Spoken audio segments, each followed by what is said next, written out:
Live from our 7 Tasmania studios, your nightly news with Kim Miller begins now. Good evening. Tasmanian nurses and midwives are threatening to walk off the job as the deadline for an employment agreement fast approaches. It comes on a day where regional health is back in the spotlight, with both sides of politics spruiking commitments to the heart of Tasmania. Touring a new home for Beaconsfield paramedics. The finishing touches are being made on the $1.9 million facility, soon to be a new hub for the entire West Tamar. New stations and infrastructure and investment allow our paramedics to perform their frontline duties with a great deal of efficiency and to respond to the needs of Tasmanian community. Giving extra comfort and support to those on our front line.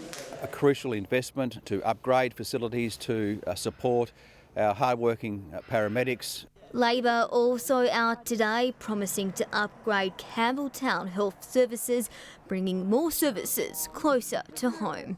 To make sure that if something happens in the middle of the night, you can come here and get access to healthcare. It would be an investment in additional services, additional staff. It's a welcome promise to a community who have gone without a GP for more than 6 months. We really have struggled for the last 6 months to find doctors, and they're still not here as yet.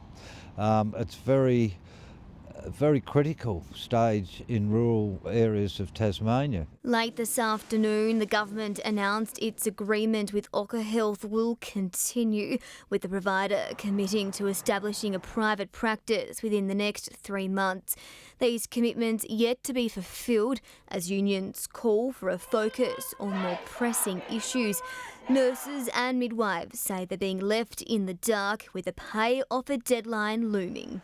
Of course, our members are increasingly frustrated by the lack of action by the government, given we've been negotiating for over 6 months now. The industry plagued by staffing problems, the ANMF crying out for more support, not ruling out more strikes if the government doesn't come to the table. Our members are not feeling supported in the public health sector. We absolutely need to see the government come forward and recognise nurses and midwives who've worked incredibly hard. The current agreement expires on Saturday. Victoria Easto, 7 Tasmania News. Hope is fading of finding a missing Belgian tourist alive as the desperate search enters its 4th day on the state's west coast. For the latest, we're joined by reporter Victoria Easto. And Victoria, police say they hold growing concerns for Celine Cremier amid challenging weather conditions. That's right, Kim. They say the conditions over the past few days are likely unsurvivable. Searchers have been scouring the extremely dense bushland at Philosopher Falls, battling freezing temperatures, snow and rain. Expert medical advice now indicates it's highly unlikely Celine could survive being exposed in the wilderness for that length of time. The 31-year-old's car was found at the entrance to hiking trail on Tuesday, and despite lengthy searches on foot and in the air, there have been no further signs of Celine. Search parties are now in a race against time, with conditions set to worsen even further. So, Kim, it's a mighty effort by those involved, and we know police are remaining in close contact with the family. Okay, thank you very much there, Victoria. Well, restoring spotted handfish numbers in the River Derwent will take a step forward, with the federal government committing $500,000 towards a project. Environment Minister Tanya Plibersek making the announcement during a visit to Tasmania. The money will help restore parts of the estuary to improve numbers of the rare species and other animals. The Minister also announcing a $170 million package for farmers to improve water security.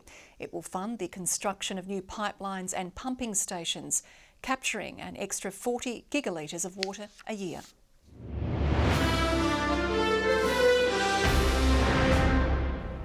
Hobart's gloomy weather didn't stop protesters from banding together in support of trans and gender diverse children.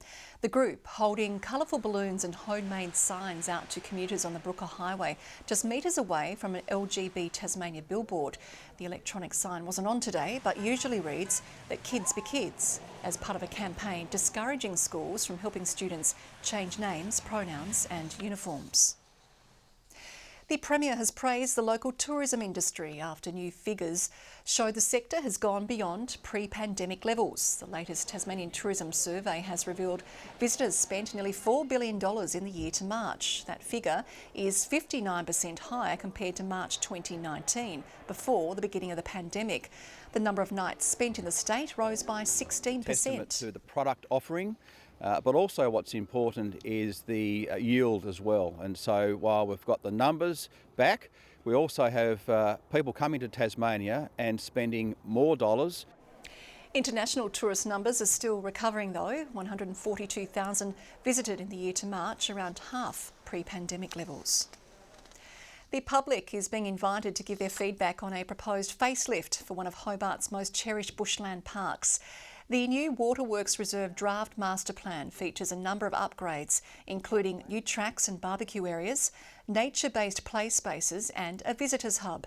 The changes are set to occur over the next 10 years. The cost would come in at about $10.5 million, which we don't have at the moment, but if we spread that spending out over a number of years and we look for other grants, then we will be able to deliver this vision.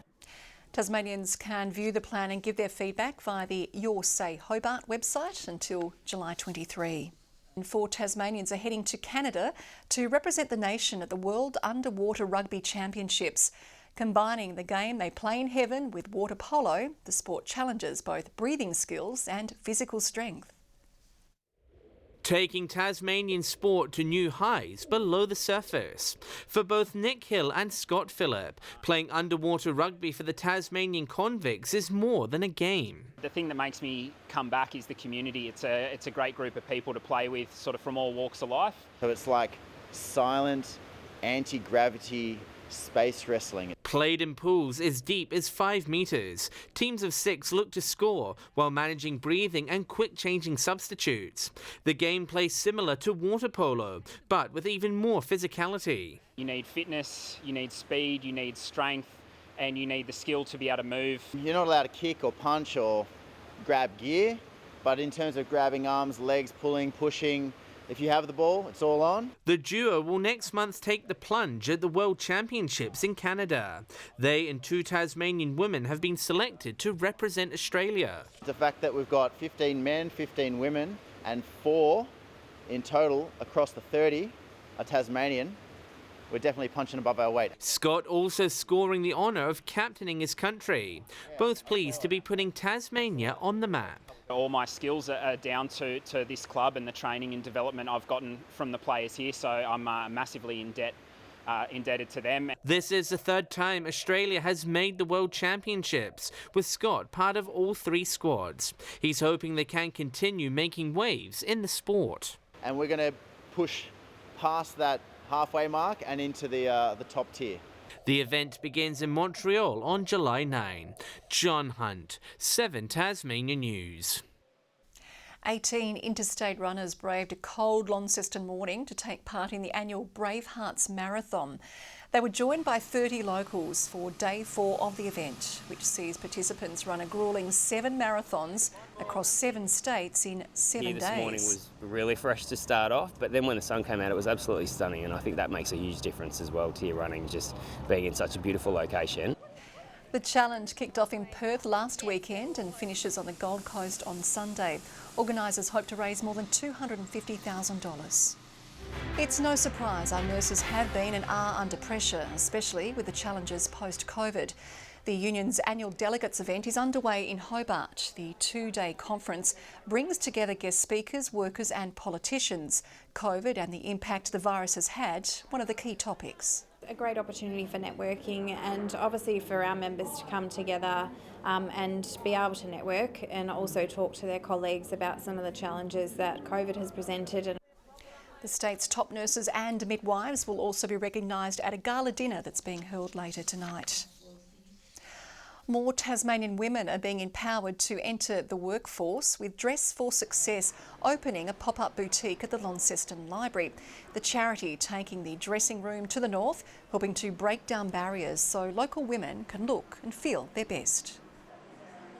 We know how important first impressions are and how much they count, and feeling like you look the part can make all the difference to putting your best foot forward at an interview. For many of the clients that we see, it's about restoring their dignity and their status, and also it's a fresh start. It's about building blocks to a better future and a brighter future for not just for them but also their families. There are now plans to run more pop-ups across the north and northwest.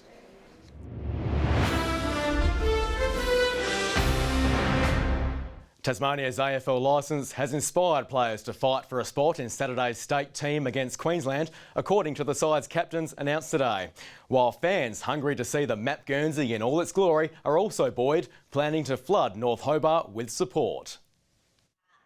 Mark Brown may just be Team Tasmania's 19th man. He's helping turn North Hobart Oval into a fortress for a state game taking on extra significance. The announcement of an AFL team and stadium has generated, a lot of interest, and people just want to get out there and show their support. While representative footy would only register passing interest in recent years, thousands are expected to head to the ground this time to uncork a build-up of bottle green support. I encourage everyone, whether you're for a stadium or not for a stadium, but love football, get to North Hobart on Saturday. Leading the men's side is North Launceston's Brad Cox-Goodger.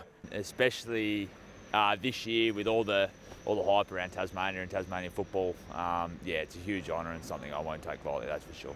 Cox-Goodger was part of the last senior state game in 2017 when an AFL team was still a pipe dream. We're all there to better Tasmanian football and represent our state, and if we can grow a better pathway for our juniors coming through so they've got an opportunity to play at high level, we'll do our part.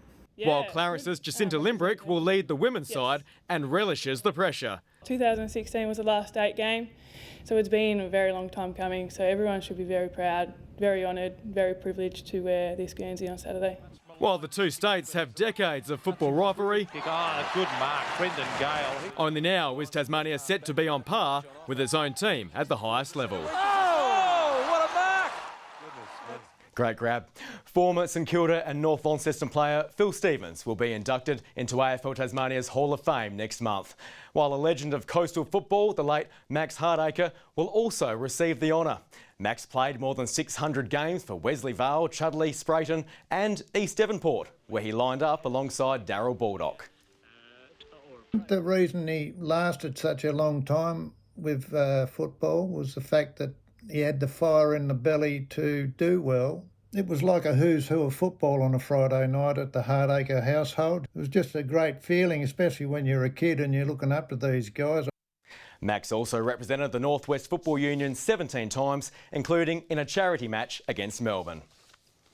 Netball Tasmania is bringing representation to the court with custom-designed equipment to mark its 5th annual Indigenous round. With just 2 rounds to go in the home and away season, it's the last chance for teams to secure a spot in the Tasmanian Netball League finals. Admiring the artwork of a young creator, this custom netball was designed by St Virgil's Parkiner student Challen Langdon. His family history and through his dad's side, Jamie, their background is up through Flinders Island, so you'll see the references on the ball there to the water and the grass trees. His creation will be courtside this weekend for Netball Tasmania's annual Indigenous round, an acknowledgement of country also taking place before the whistle blows. Any round where we can celebrate that culture, or the Indigenous culture, is amazing and awesome to inspire the younger generation coming through as well. It will be a tough doubleheader in Hobart to determine which teams move through to finals. Cripps streaming through the competition with confidence after finishing 3rd last season. It's really important to try and get that top 2 finish so we can have a home final and have that southern support behind us coming in to those tougher games. Meantime, Netball Tasmania is working on a reconciliation action plan to bolster the sport's inclusivity, an important initiative with around 1,000 of its 8,000 registered players identifying as Aboriginal or Torres Strait Islander. It's about improving sort of the education around the history of Tasmanian Aboriginals and also creating environments that are safe and inclusive. Brianna Boylan, 7 Tasmania News. One of the Jack Jumpers' rising stars is set to play at the upcoming Basketball World Cup in the Philippines. Walter Brown has been selected in New Zealand's 21-man squad for the tournament. It's been a big few months for the development player, also signing a 3-year deal with Tasmania last month. The Tall Blacks' first game won't be easy. They face the all-powerful United States on August 26. And finally, the Devonport Strikers are heading to South East Queensland in August. The Lacko Seljack Cup champions will face the Gold Coast Knights in the Australia Cup, with the draw conducted last night. It won't be an easy task for the Strikers, with the Knights currently top of the NPL Queensland table. A venue and date is expected to be confirmed early next month. Hopefully a win first up in the Cup for Devonport, Kim. Wish them well. Thank you very much, Tom. Good evening. Hobart and Launceston 11 degrees today. Devonport and Burnie both 12. The highest temperature was recorded on the islands with 13. 12 for Wynyard, Low Head and St Helens. Friendly Beaches, Grove, Ouse and Strawn all 11. Maria Island 10 and 4 was the top for Lyweenie. Now, there are some clear skies about northern east this morning, but late afternoon cloud covered the majority of the state. An extensive cloud band extends from northern WA through the middle and over Queensland. There are areas of cloud over southern half of the nation, with mostly cloudy conditions for the state. Tomorrow, a west to southwesterly airstream persists over Tasmania, with troughs that lie over northern Australia with a high lying over southern WA. To coastal waters, southwesterly winds 20 to 30 knots, reaching up to 35 knots in the early morning, and in the west and south, swells southwesterly 4 to 5 metres. In the east, southerly swells 1 to 3 metres, tending southwesterly 2 to 4 offshore in the south. A severe weather warning is in place for Flinders Island, the northwest coast, Central Plateau, parts of the western, northeast, central north and the Midlands. Now, a gale warning has also been issued for Central Plateau, Banks Strait and Franklin Sound, east of Flinders Island and most areas of the east coast. There is a strong wind warning for Frederick Henry, Norfolk and Storm Bays, the Channel, Central North Coast, Southwest Coast and the Central West. Tomorrow, Hobart and Campania, showers and 14, increasing showers for Huonville. Launceston expecting a top of 15, partly cloudy for Devonport and Georgetown. Burnie, Strawn and Wynyard, all showery conditions tomorrow and 13. St Helens and Swansea, partly cloudy with 15, 13's the top for Port Arthur. And to the 3-day forecast, Saturday showers continue about western, southern and central areas, mostly contracting to the west and far south during the afternoon, otherwise mainly fine. Sunday, fine apart from light showers about the west and far south. Morning frost can also be expected about inland areas. Monday, fine apart from light showers about the southwest, with a chance of morning frost and possible fog.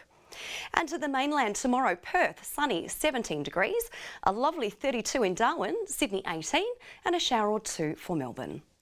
And currently Hobart mostly cloudy 9 degrees, Launceston cloudy also with 10 and cloudy conditions as well for Devonport. Now plenty of warnings across the state, Kim. Just a reminder to batten down the hatches tonight. And take care. Thank you very much, Carl. We'll see you again tomorrow. Well, that wraps up tonight's news. Louise will join you tomorrow night from 6. Thanks for joining us this evening. For now, on behalf of the entire team, it is good night.